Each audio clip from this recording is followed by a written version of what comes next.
Halo teman-temanku semuanya, apa kabar? Ketemu lagi dengan saya teman-teman. Jadi kali ini saya mau bahas mengenai kehebatan Prabowo di kancah perpolitikan internasional ya teman-teman. Jadi Prabowo ini mengambil garis seperti diplomasinya Soekarno.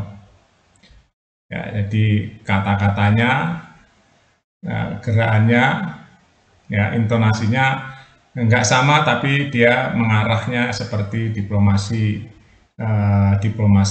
Soekarno ya teman-teman.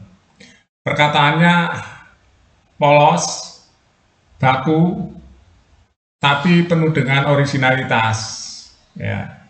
Jadi di pertemuan KTT D8 di Kairo, teman, di situ dihadiri beberapa negara di Timur Tengah, ya, terus negara Palestina, negara Turki ya.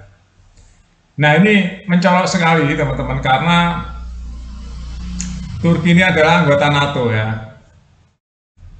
Jadi Iran juga ada teman-teman beberapa negara di situ yang menjadi musuh bebuyutan Amerika Serikat. Prabowo tegas sekali ya menjelaskan bagaimana diplomasi negara-negara Islam hari ini teman-teman. Sudah ribuan tahun negara-negara seperti Islam ya yang enggak menjadi anggota NATO atau enggak menjadi imperialis selalu diadu domba, dibikin tidak nyaman. Karena negara-negara Islam itu sulit sekali untuk bersatu. Ya. Karena itu memang dipecah belah, teman-teman. Ya, Prabowo menjelaskan divide et impera. Saya setuju sekali, teman-teman. Saya setuju sekali kalau kita baca sejarah ya. Kenapa Indonesia bisa dijajah eh,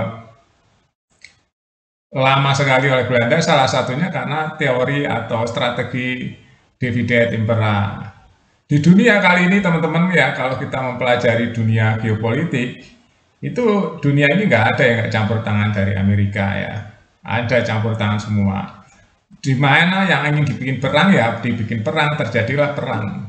Karena salah satu pemasukan dari Amerika itu jual senjata, teman-teman. Ya itu pemasukan terbesar salah satunya dari Amerika itu jual senjata.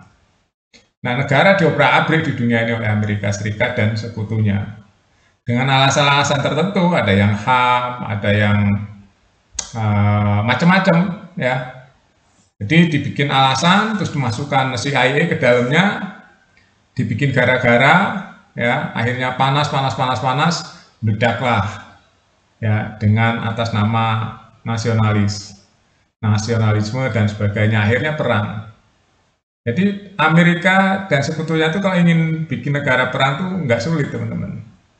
Skenario dibikin semua ya, dimanapun ya, kalau hari ini ingin perang ya perang gitu. Itulah teman-teman selama beribu-ribu tahun ya Prabowo menjelaskan itu. Makanya Presiden Turki dia walk out ya, dia keluar dengan muka yang marah dengan pidatonya Prabowo di D8 itu. Jadi itulah teman-teman ya, letak kemunafikan para pemimpin di dunia ini mendengarkan pidato yang orisinal dari Presiden Prabowo dari Indonesia yang penuh dengan persahabatan, penuh dengan kekeluargaan, harus bersatu.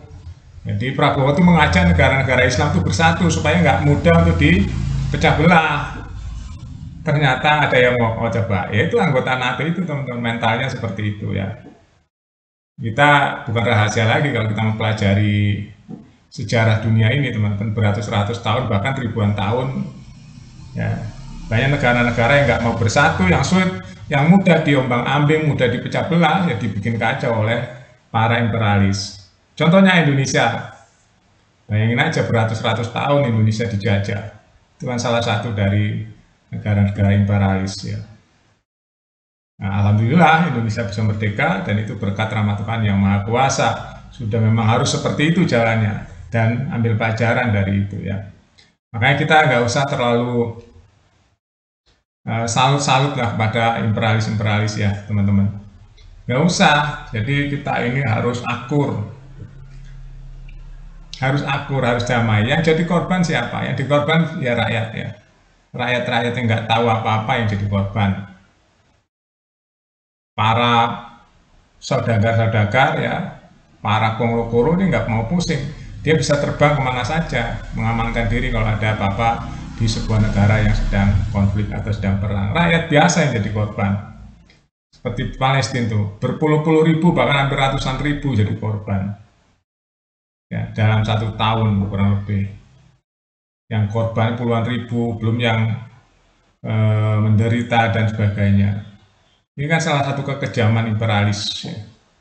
Senjata-senjata yang begitu canggih hanya untuk menghancurkan rakyat-rakyat kecil.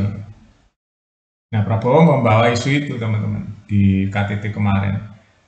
Presiden Turki walkout. Bayangin ya, kita ketahuan kan? Sudah ketahuan. Bagaimana karakter negara-negara imperialis itu seperti apa, udah ketahuan. Disinggunglah sama Prabowo tentang kelemahan negara Islam itu sulit sekali untuk bersatu. Padahal jumlahnya 2 miliar lebih. Ya, itulah pidato negara Presiden Prabowo di acara KTT di 8 di Kairo ya, tanggal 19 Desember 2024. Itu mencerminkan bahwa Indonesia tuh sebenarnya sudah sadar ya, bahwa negara yang nggak bisa bersatu mudah dipecah belah. Siapa yang pecah belah? Ya mereka-mereka itu, imperialis-imperialis yang nggak ingin negara lain maju, nggak ingin negara lain kuat. Ya, akhirnya dipecah belah, akhirnya berantakan negara-negara. Baru mau berkembang, berantakan. Baru mau maju, berantakan. Ya, Indonesia harus hati-hati, teman-teman. Nah, kalau analisa saya sih pasti ada ya rencana-rencana jahat dari negara-negara maju yang sifatnya itu imperialis, penjajah, yang nggak suka negara Indonesia maju atau berkembang pesat dan maju. Pasti ada ya, makanya kita tuh harus ada namanya counter intelijen. Jadi counter attack, kita harus ada strategi-strategi itu. Kita bisa baca ya. Kalau kita ada sesuatu yang masuk dan mencurigakan, membuat negara kita bergejolak, itu pasti ada pemain-pemainnya, teman-teman. Ya, walaupun mukanya muka orang Indonesia sendiri, tapi di belakangnya itu ada pemain-pemain andil negara-negara imperialis. Mukanya orang Indonesia, teman-teman, yang diperalat, dan dia nggak sadar karena mereka cara masuknya secara halus, ya, pakai isu-isu dalam negeri, isu-isu nasional, isu-isu yang membuat gaduh, membuat konflik di dalam negeri. Itu ada, teman-teman, agen-agennya. Bahkan mungkin agennya dalam bentuk orang Indonesia. Itu udah permainan organisasi sebuah negara itu seperti itu, ya, yang namanya cross border, yang namanya geopolitik, itu udah borderless kan. Jadi mereka memakai orang-orang yang berwajah Indonesia untuk membuat Indonesia tidak maju. Dia bermainnya udah dalam seperti itu, teman-teman. Ya, makanya kalau kita ada orang Indonesia bentuknya yang menghambat atau tidak setuju dengan kemajuan Indonesia, itu patut kita curigai. Ya, patut kita curigai. Saya itu kalau saya bongkar ya, teman-teman, jadi nggak usah lah kita bongkar-bongkar strategi-strategi mereka untuk menghancurkan negara lain. Yang pasti Indonesia saya yakin udah tahu juga counter intelijen, counter attack, counter